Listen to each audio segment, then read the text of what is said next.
He's obviously won 4 MVPs. He's a Super Bowl champion, current quarterback of the New York Jets from Cal. Ladies and gentlemen, Aaron Rodgers. Yay. Good hat, brother. Hey, we saw some photos floating around the internet. How was your weekend back in Berkeley? Obviously, I've got a chance to experience that city. Wonderful energy, wonderful vibes at that place. Football town, I got a chance to experience. How was it to be back around the boys and back in Berkeley, brother? Yeah, it was a blast, man. It was so much fun. Like just in that picture, I mean, you're going way too fast in these pictures, but there's some guys I hadn't seen in a long time, guys that really meant a lot to me, great teammates. It was just, just such a great weekend. There was something special. That team had the special sauce, that love for each other. We loved hanging out together. We, spent a lot of time off the field together. It was pre-NIL, so college football was a lot different back then. We were all riding around on scooters. We had a damn scooter gang that would drive up and down the hills in Berkeley from time to time. And, we had a lot of fun. But, man, there's so many great memories and stories that were brought up there. Jeff MacArthur in that picture, who was such an incredible receiver, great dude. Had a lot of fun combos with him. Steve Levy was over my right shoulder there, basically put the whole damn thing together with Foxy there at Cal, and just so many guys spent a lot of time working on this to honor not just the team, but especially Coach Tedford. And I was saying, I think there were 2 things that really went into. We had like 90 guys come back, like 90 out of 100, a little over 100 come back for one team. It was an 04 team, and it was really, I think, due to the work that Steve and Foxy and everybody at Cal put in, but also when the first thing that Steve said, and Steve was a huge reason for it. Steve Levy, my buddy who I saw a UFO with in Jersey. Yeah. I remember Product of Don Bosco, Jersey. Also married to a Jersey girl. Classic. Had to get all that in. I think. Yep. Okay, I got all that in. Yep. Check. But it was Coach Tedford. Everybody loved Coach Tedford, and so much respect and appreciation for what he did for all of our careers. So when Steve called number 1, everybody picked up because everybody loved Steve. And when the first thing he said was, "Hey, we're doing something to honor Coach Tedford in 2004," boom. I mean, you got 90 guys that show up from all over the world. Really, David Loney showed up from Australia. Guys came from the East Coast, from the South. Marshawn was, showed up. He's doing some movie shoot somewhere. New Mexico. He's in New Mexico shooting a movie. So he's not in Mexico. I thought he was in Mexico. No, not old Mexico. New Mexico. He's in New Mexico. Yeah. He's a big time actor now, I think he's like one of the leads in that movie. Yeah, Netflix movie. Yeah, I think he is. Marshawn's one of the most special people to ever exist. Oh, yeah. We can never lose Marshawn, and we need to remember that too. Marshawn walks into a room. I think Snoop has a similar effect. Yeah. I don't know how many people throughout history. Marshawn walks into a room, any room, everybody just mood lifted. He's a big Pat fan. He's a big AJ fan. Not a big BC fan. What? I don't know why. I loved him in Westworld. Let's talk about you taking that trip back. 90 teammates is obviously phenomenal, and shout out to Steve and Foxy for piecing that thing together. But so many other people. Andrew McGraw was amazing with it, and of course, and yeah. Everybody that's a part of so. it. Thank you all so much over there. You did a great job. Great job. Oh, yeah. Bringing 90 people back, especially with how that's way out there, for a lot of people. Not that everybody's in the area, but congratulations on a magical weekend. Now for you, in this time of your football life, everything that's kind of happening, chaos seemingly everywhere around the Jets. Was it nice to get back to college almost and chit chat and reminisce? I don't want to say remember what's great about ball, but was that a part of this weekend? And did you feel any type of way coming out of it? Yeah, I felt like it was a really fun opportunity to reconnect with some guys, and there was so many cool moments from the weekend. There was one moment where the 4 of us who lived together at the dorms, all 4 junior college guys, got to kind of drop in and have a conversation. Ryan Riddle, Garrett Cross, Francis Blamieza, and just talk about some of the silly things used to happen at the dorms back in 2003. That was a cool moment. There was, some fun conversations with various guys that I played with, offensive linemen. Obviously, Dave is a wild man. Marshawn's a wild man. Those guys, but there's just so many fun moments of seeing a guy and totally remembering right away, and being almost surprised by what the first memory is. I remember you were the guy that, oh shit. You were the guy that, that pulled this prank on me, or, hey, remember when we we're doing this, doing the scooter gang thing. Or, hey, remember La Burrita that one night? Hey, remember the party at the Fiji house? Whatever it might be. It was just so many fun memories with these guys. And, it just reminds you, like, as beautiful as this game is, and it's given so much to all of us, and we've given a lot to it. The thing that really lasts longer than any of it, other than maybe some of the injuries, is the guys, is the relationships, is the moments like that where you, the friendships, and being able to pick back up on the inside jokes and the funny things you used to say, and the moments that made everything. During the weekend, there was very few moments where guys were talking about, hey, remember the stats on this game, or remember the score on this game. Nobody was saying that shit. It was all about, hey, remember the locker room pranks. Hey, remember this thing that happened. Hey, remember that crazy practice in Tahoe when we were playing Air Force the first week, and Teddy made us go up to that school and practice, and he ran our asses for 30 minutes at the end, and we're all exhausted. And then we went to a water park in Sacramento all the way back, like just shit like that, just those fun memories. That's really what matters, it's the relationships. And obviously when you have success, it's really special and it bonds you even more. But that team had a special sauce. We all just loved and believed in each other and wanted to play for each other. You don't want to be the guy to let the guy next to you down. You want to be the guy who you could count on all the time. And we had a number of guys play a long time in the league. Lorenzo Alexander, LP Ladasur played a number of years. Matt Giordano played a number of years.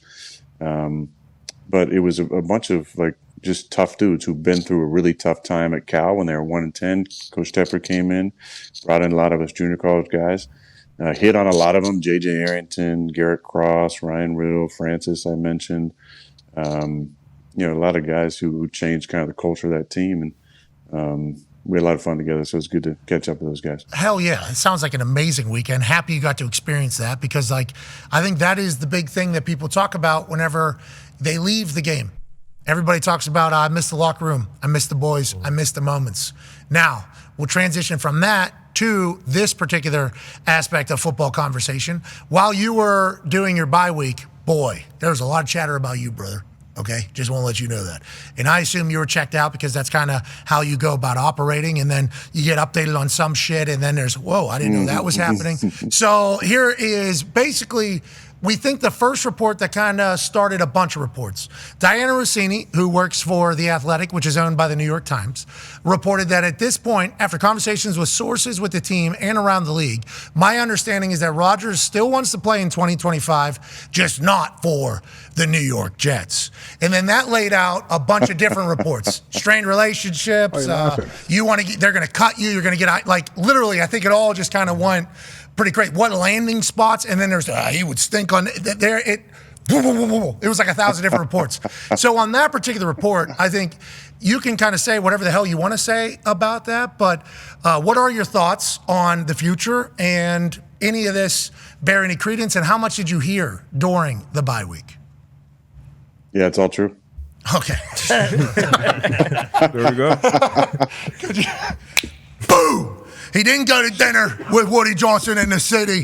He doesn't, blah, blah, the whole thing. But 2025, have you given any solid answers? Go ahead. Yeah, I'm sorry. Yeah, we start wherever you want to start. Listen, I don't talk to that person. So I don't, there's obviously people that I guess she talks with. I don't understand what the motivation would be or what you think you're getting out of that. But when it comes to me, I can tell you again, my circle is really small. I'm not talking to people who are talking to people like that. So this is at best, it's a third game of telephone with me, and I don't have I don't have a relationship with reporters who are going to break stories like this. As far as my future goes, I haven't told anybody in my life that I want to play in 2025 and not on the Jets. So that's 100% false. I actually said the opposite. I said that I'm going to wait and see what happens with at the end of the season, and if they want me back, and what happens with Brick, and what happens with the offensive staff, and obviously the GM at the time, and then they just fired Joe. There's a lot of things out of my control when it comes to that. But I've really enjoyed my time in New York. I mean, obviously we haven't had the success that we've all wanted to have, but I've made some great friendships on the team. I've enjoyed living in Jersey. I've enjoyed time in the city. I've enjoyed getting to know the fans. And I came here to win here.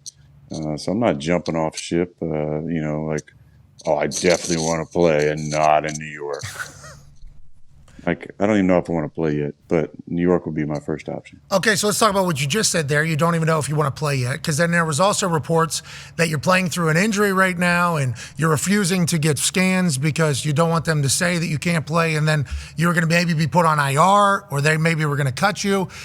Whenever you say you don't even know if you want to play, is that because of mentally, physically? What is kind of the thought behind that? And are you refusing to get scans? How injured are you right now? I think that is information that people should know whenever they're watching you potentially play, Well, I feel great right now. I mean, I had the week off. I felt really good last week. Our last game we played against the Colts. Felt, as good as I felt in a long time. I will not willingly go on IR without an injury.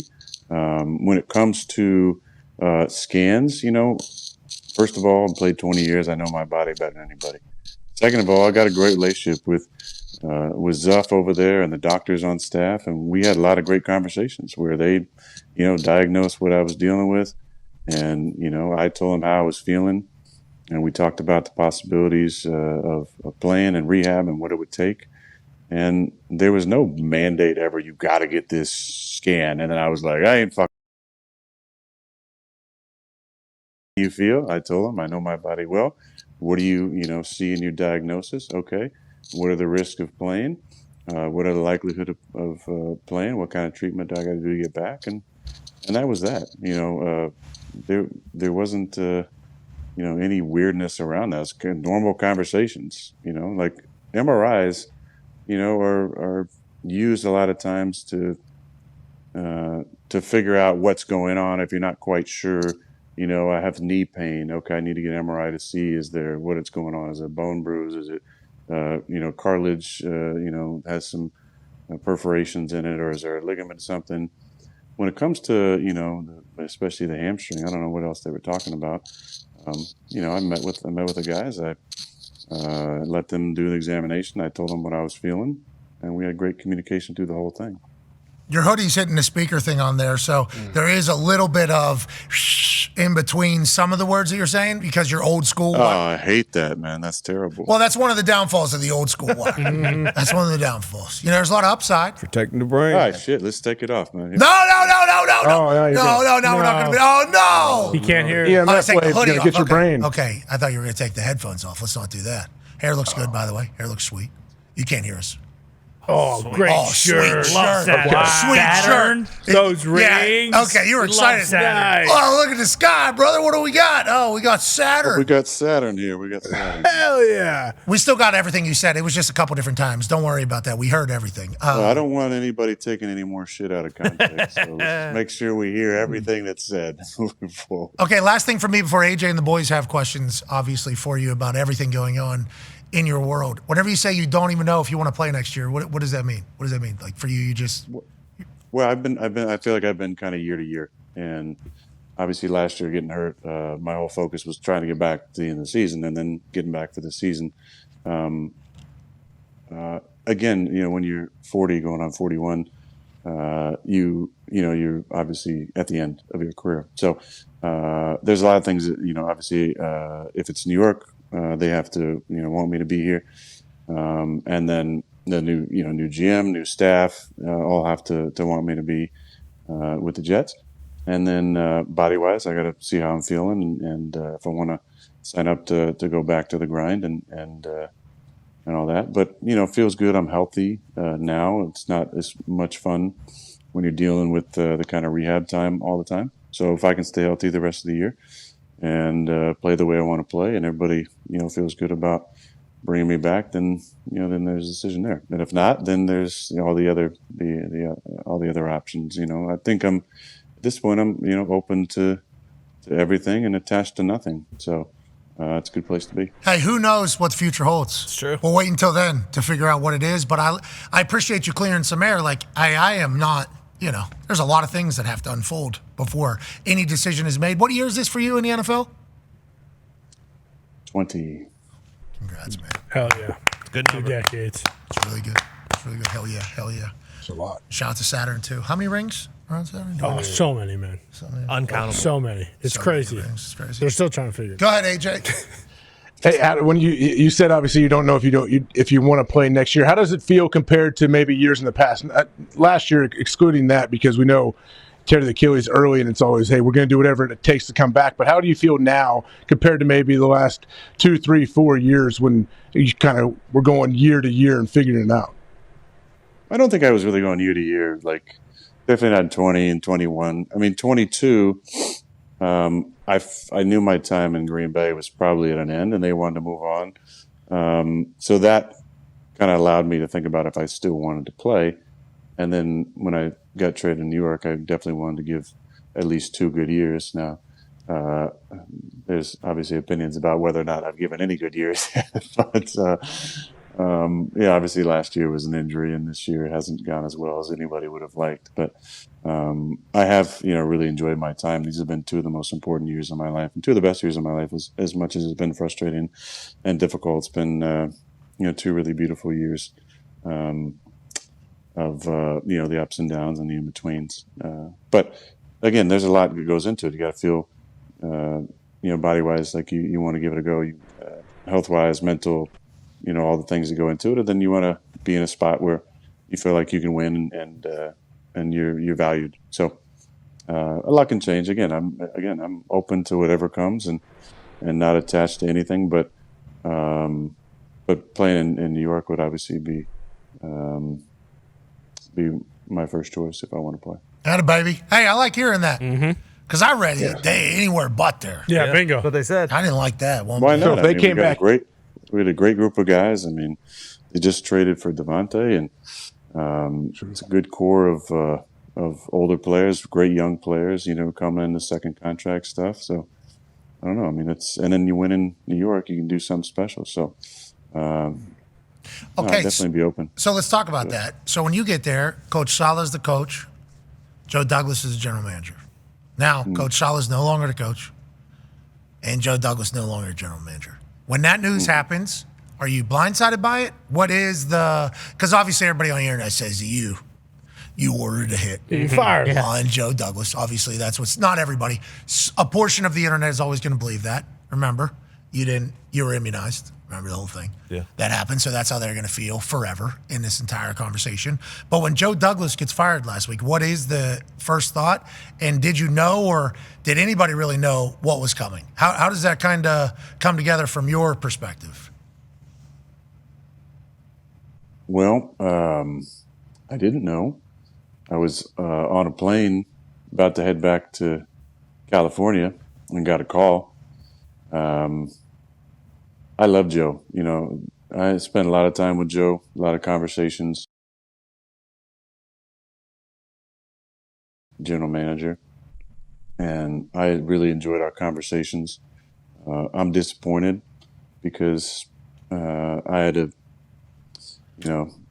hand in it. I had an opportunity to play better and to keep him here.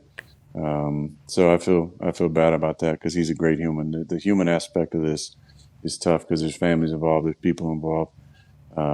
Joe is such a great dude, and I have so much love and respect for him. I can't say I was fully surprised though, because there was a helicopter that landed at practice on that Tuesday, and I don't know. I just felt like something crazy was about to go down. Maybe it isn't crazy outside the building, but when the helicopter landed mid-practice, I was like, Is that not normal for New York? What happened in Dallas? Jared does. Jared does. I mean, does he come on a helicopter? I just knew something might be going down here. And I was like, damn, I hope it's not Joe. And then a couple hours later, They whacked him. here it's Joe. At the knees. Good luck out there, Joe. Good luck, Joe. You ever ride on that chopper with Woody? Yeah, you guys ever take trips together saying who we firing next? Christopher. I have not. Okay. People are going to say you have. I mean, it's just inevitable. You're flying. It's just inevitable. Oh, what did Aaron Rodgers do this past offseason? He became a helicopter pilot. Why did he do that? Why did he do that? This guy, he's always high. What altitude's he? Well, he's in a helicopter. That's why this entire thing he's got going on. Woody's helicopter. Now, so let's get back to this particular season. Obviously, head coach gone, GM gone. Still got a lot of ball left to be played after the bye week. D-Bud has a question for you. Yeah, you said the body, feels good. Obviously, you're banged up at this point in the season. Everybody that's playing is. But we're a mind, body, and soul show here. So how's the mind going forward for this home stretch, especially obviously not just for yourself, but still having to be that leader in the building when things obviously haven't necessarily gone you guys' way? Yeah, that's a great question, D-Butt. Because it takes all three to be able to do what you want to do in the facility and on the field. Part of that is learn how to balance the mind, body, and soul, and the physical, the mental, and the spiritual part of all of it. I think the most important thing is to be present with all of it. And the mind can go crazy, and you can have 50 to 90,000 thoughts a day, and it can take you all different places throughout the day and distract you, and you miss out on great opportunities that are kind of right in front of you to connect with your teammates and make an impact on their life, or say something to them that might mean something, or listen and learn something from them that might really impact your life. So I think that's the most important thing, whether you're 8-3 or 3-8 and playing for the playoffs or playing for pride. It's how do you show up every single day? Can you be the same person? Can you bring the same type of energy, enthusiasm? If you can, it's a reminder to everybody how much this game means to you, and that you just love football. You love to compete. This is a full-time job, and you don't just turn it off when you want to or play when you have a good record. There's pride in performance at all times, and I got a lot of pride in what I've accomplished, and I got a little love for my teammates, and I want to go out there and play as well as I can. But at the same time, I want to be real present every single day in the locker room. I want to be present at practice. I want to, continue to lead the best that I can and look for ways to impact my teammates. Because, like I said, when you go to a reunion after 20 years and you see these guys, you hear some cool comments over the years that really give you a lot of pride in what you accomplished and good feelings about the impact you can have on people. And there were multiple comments shared both ways. I got to share with Coach Tedford what he meant to me and how much him pushing me turned me into the player that I was today. And I heard from multiple teammates about things that happened, words of encouragement or leadership style that they really appreciate over the years and meant a lot to them. And those are the things that you really feel good about at the end of the day. So I'm going to keep looking for those opportunities with my guys and keep trying to be present and play the game I love. That did have to be a pretty cool moment, especially as somebody that, a lot of people say negative things about somebody from 20 years ago and like, hey, you remember when you did this? And then I see you do this. That's like a cool little trip down memory lane. Feel good about yourself, as you should. Yeah. And I don't give a shit about what any of these people are saying about me. Any of them? None of them.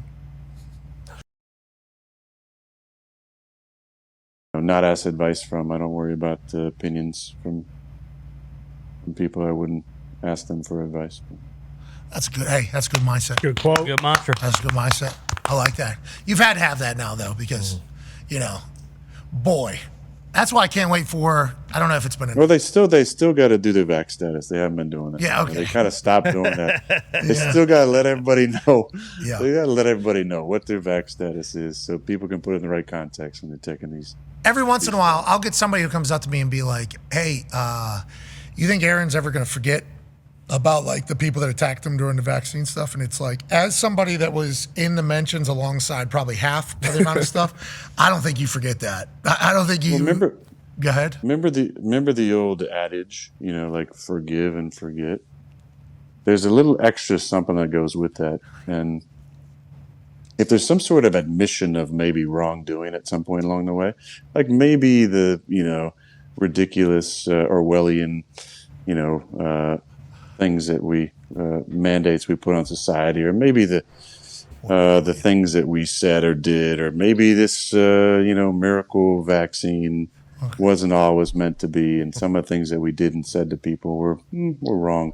Then I think we can all kind of moved past that. When you try and make it seem like nothing ever happened, we never mandated a vaccine. We never fired anybody for not getting vaxxed. We never humiliated people for their opinions.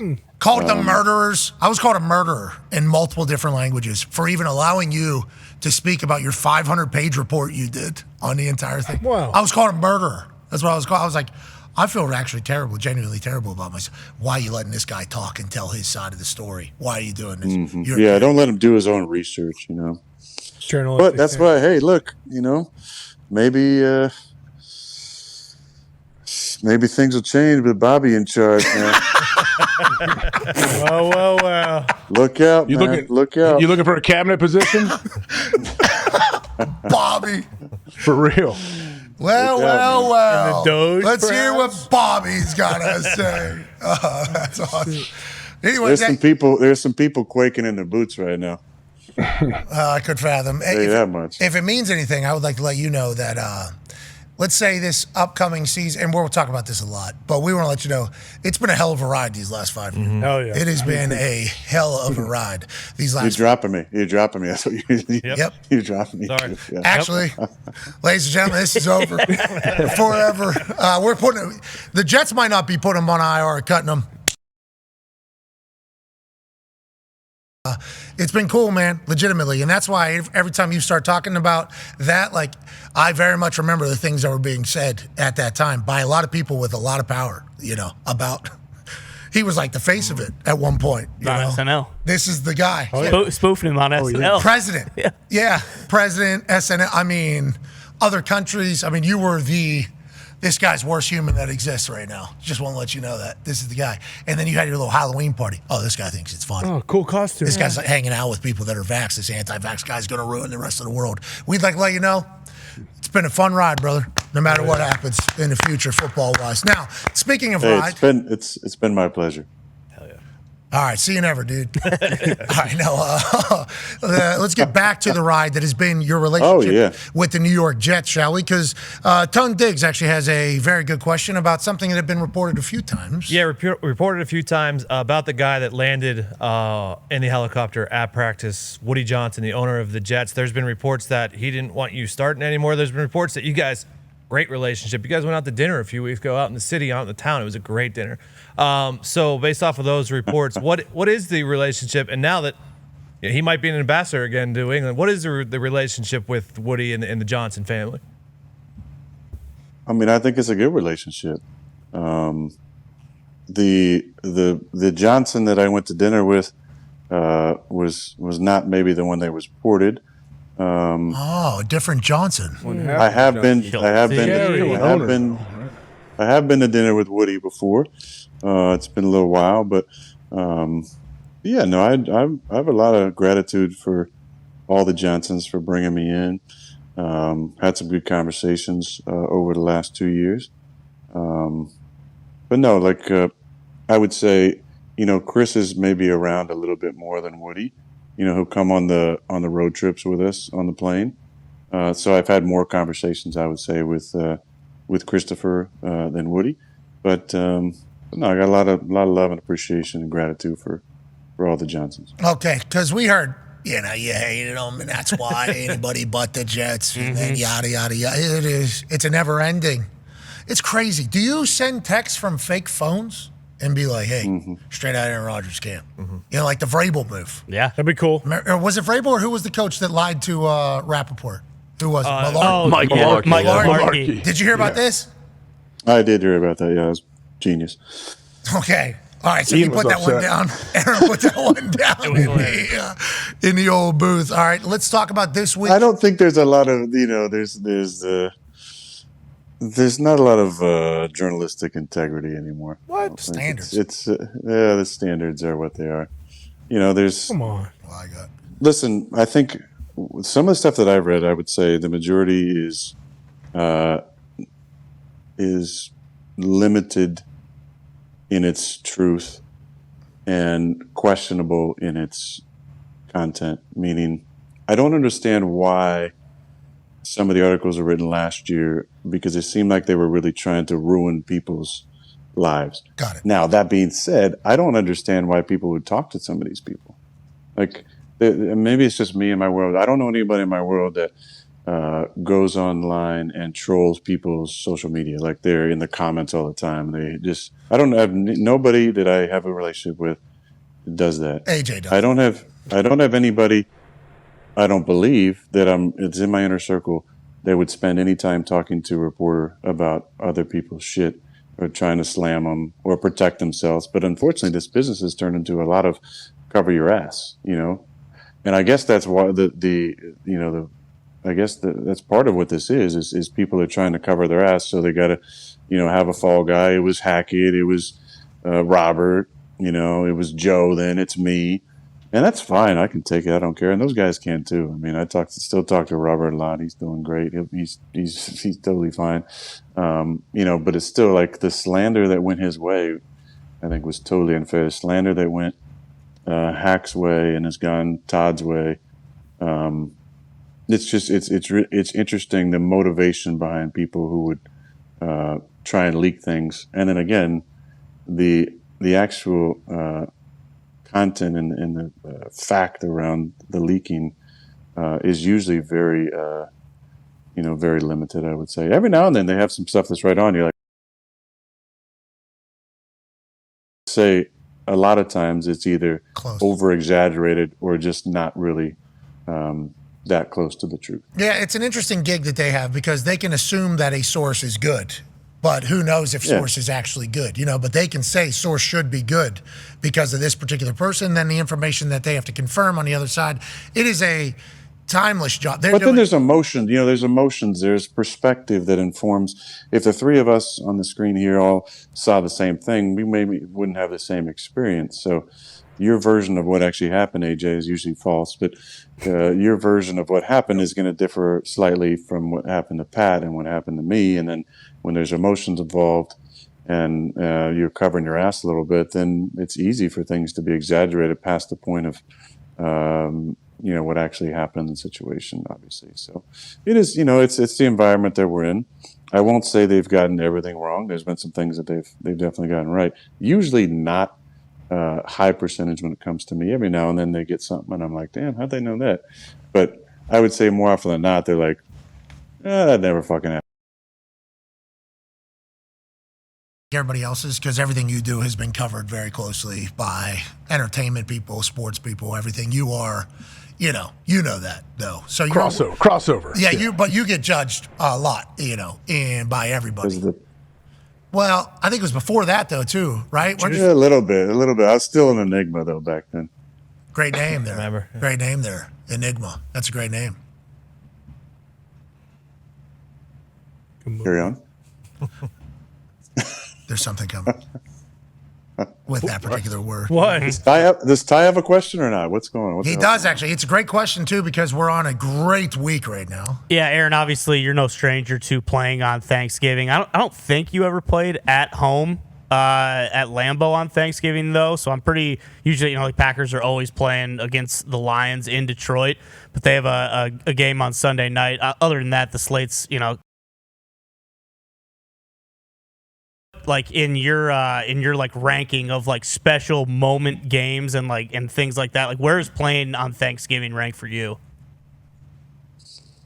Well, maybe somebody in the back can fact check this one, but I believe in 2015 we may have played on Thanksgiving against the Bears. Could be wrong on that. Maybe it's Thanksgiving week. But again, fact check me on that. It was a night game at home against Chicago. We lost, but that was when we took a picture. Yep. Bart Starr was there, Farvey and myself. Pretty cool picture that I have actually. Cool picture. That was fun. And then hearing Bart swear was pretty funny as well, which is a whole nother story because he was such a upright man of God. He rarely ever said a foul word about anybody until he kind of had some later in his life when his kind of health issues were going. But I think I enjoyed playing on Thanksgiving in Detroit because it was an early game and we get back. And like I remember being at dinner, sitting at the table eating Thanksgiving at like 6 o'clock on that Thursday after having played a game. And we won a lot of those games. One of my favorite memories was nothing to do with the game, but when we ran up the tunnel and they told everybody, stay in your seats here, our halftime entertainment, Nickelback. Yes. And the whole crowd was like, boo. What? Super loud. Shit. Super loud. But yeah, I mean, Thursdays in general, you don't really, you don't love. Now, we've loved them this year. We're 2-0 on Thursday. But the Thursday night games are easier because you at least get the extra little bit. Like Thursday, playing at 12:30 Eastern, that makes for a short week. But I loved watching football growing up because Madden and Summerall always had the game, and Madden had the turducken, and you remember him giving it out to like Nate Newton and Emmitt Smith and all the linemen from Dallas, and that was always really cool. But it's kind of one of those holidays that's always, for me, always been about football. So when I've gotten a few times I got to play on it, it's been pretty special. Yeah, the Turkey Bowl, getting a chance. Well, I played against Pittsburgh. Better than Christmas. We had Hall of Fame game. It ended up getting moved against you guys. Mm-hmm. Thanksgiving, Christmas, and I think New Year's Day. Yeah. One season. Jeez. That was my last year. Makes sense. I'm fucking dumb. I'm gonna go elsewhere, but like playing on Thanksgiving is cool because everybody's forced to watch. Yep. Mm-hmm. Everybody's like forced to watch. Like Sunday Night Football, everybody says everybody's watching. It's like maybe Monday Night Football, everybody's watching, but like the total audience delivered is this math equation that these networks do whenever they try to project how many people are alongside the person that's watching the TV. So it's like each TV was a rating, I think back in the day. Then inevitably somebody came by and was like, is everybody watching alone? No, there's at least 7, 4 or 8, 5 9, people. 10. So like the Thanksgiving total audience delivered is always like some massive number because literally everybody has football on the TV. So it's just like a part of Americana history almost, which is why I think it's special. But it does suck to not have your own Thanksgiving. Yeah. Like as you're in there, you're thinking to yourself like, man, it would have been nice to maybe have Thanksgiving. We were at home, thank God. Yeah. We're not on the road. No, but we liked it because we would have Thanksgiving on Fridays. Yeah. Whole team Then you Friday. Then you could kind of get after it a little bit, jump in the river if you wanted to. Hell yeah. Hey, One of those nights. 11-1 on Thanksgiving. I got in my ear there. You on Thanksgiving. I don't know if that's true. Well, AI has been wrong on a few things. A lot of times. Yeah. You were right about that what? Bears game, though. You guys lost 17-13 Bears. They beat you guys. What did Bart Yeah, we Starr lost. call you? We lost. What? It wasn't me. It wasn't what he said to me. He said to some of the people, the caretakers taking care of him. The caregivers. He, had some colorful metaphors for him later in his life. Later. Jeez. He was fed up. I've been thinking here for a while. All right. What is, are you turkey ham? Turkey. I don't eat pork. Okay. Respect the diet. It's a foul way. Will you do stuffing? That is a good one. That's good. Will you do stuffing, mashed potatoes, any of the sides, or no, not with the diet we're on? No, I'm definitely in up. 80-20, bro. Give me any type of casseroles we got. Sweet potatoes for sure.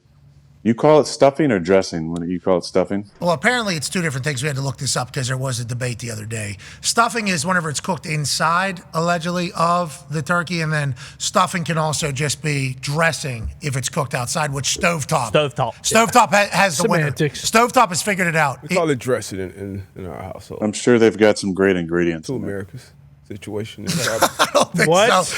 I don't That's think that. not It's a lot. Look, Is it a What did he say? Thanksgiving spreads. Look, He said we call it dressing in my household and two Americas. no, look. This is one of those holidays where guys love some casserole. Let me have it separate. Give me my yams, my mac and cheese, my greens, ham. Turkey's got to be there just I'm with because you, D-Bucks. Casseroles are not. It just got to be there. Casserole, unless it's sweet potato casserole. I will Agreed. take one of those. 10-4 on that one. Sweet potato casserole, exactly. Yeah. That's a banger. Yeah, sweet potato is the winner. It's much better than just basic ass, regular ass potatoes. That's not true. Yeah. That is not true. Not even a is little true. bit. Very true. AJ, how do you feel about mashed potatoes? I think it's garbage. Oh, the guy that eats chicken and rice for every meal. You're If you leaning on slop him. but if you slop some on your fork with some turkey, it's okay. If you put flavor on it. Throw some the same cran thing in as there, stuffing. too. That's what my point is with stuffing. Stuffing isn't just bread. There's a bunch of shit on stuffing as well. That's the same thing with potatoes. What are you talking about? No. I will. He's I will 100% tell you. No, I will he is tell you- not. Yes, I am. You're right with that. You're right with that. No, one. yeah, I know. Stuffing in of itself is a combination of shit. Okay. Mashed potatoes is just a.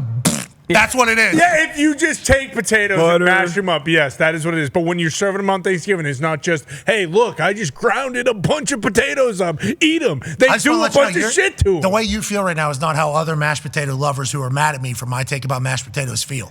They're saying, give me the just. Can't do that. That's what they That's say. dumb. For any food, across the board. Not stuffing. Chocolate? Stuffing by itself. No, because Stuffing's great by stuffing itself. itself has a bunch of shit in it. That's dude. what stuffing is. Yes, that is what it is. So stuffing is just bread. You know they serve just No. stuffing crumbs. That's what they do. Oh my god, I'll take a photo of it later. they're serving it at Whole Foods send right that to now. me. They're serving it at Whole Foods right We'll- now. I'll We'll take a photo definitely of it. see it. Send it in. I will. The cranberry. Do you like cranberry, Aaron? I do. Yes, I do. I was Hell going to say yeah. before things. Hell get crazy, yeah. I think DB that you lost AJ there when you started talking about greens, yams. You had no idea what you're talking What do you mean you lost me? What's that Man, mean? that lady's about to be I seen do. on everybody's timeline. Oh, yeah. Yeah. What a legend. It's heard that. Do you, Mariah. AJ? Do you put on a little Chuck Berry record when you're on your Thanksgiving? Or? You mean the greatest guitar player of all time? No, I do not. But maybe I will this Thanksgiving. Mount Rushmore. Guitar Yeah, play? he's up there. Yeah. And pissing. All right. Whoa, We I end don't here separate the art- on artists, okay? ESPN Yeah. on that note. We can't thank you enough for joining us here on Aaron Rodgers Tuesday, 5th season of it all. It's a wonderful conversation. We hope you're enjoying your own Thanksgiving conversations and reflecting upon what life is, could be, and what it has been.